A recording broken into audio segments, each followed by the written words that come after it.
మనల్ని ఒక చిన్న దోమ కుడితే దాన్ని చంపడానికి ట్రై చేస్తాం. అది అంత ఈజీగా దొరకదు కాబట్టి దొరికితే చంపుతాం, లేదా ఎందుకంత కష్టపడటం అని చంపకుండా లైట్ తీసుకుంటాం. కానీ షాకింగ్ ఫ్యాక్ట్ ఏంటంటే mosquito is the deadliest animal in the world. Sharks, snakes, Lions ఇవన్నీ కాదు. దోమ వల్ల ప్రతి సంవత్సరం కొన్ని లక్షల మంది చనిపోతున్నారు. మలేరియా, డెంగ్యూ, జికా, చికెన్ గునియా ఈ ప్రాణాంతకరమైన వ్యాధులన్నీ స్ప్రెడ్ అయ్యేది మస్కిటో వల్లే.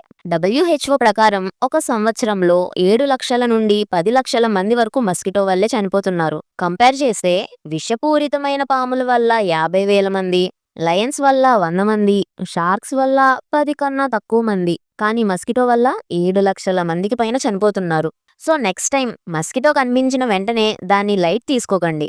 కష్టపడి అన్నా చంపేయండి. లేదా మీ ఇంటికి మెస్ డోర్ పెట్టించుకోండి. అబ్బో అంత మనకి లేదులే అని అంటారా? అట్లీస్ట్ దోమల బ్యాటన్నా ఉంటుంది కదా, దాంతోనన్నా చంపండి. కానీ ఎలాగన్నా అవి చావడం మాత్రం జరిగేలా చూసుకోండి చాలు.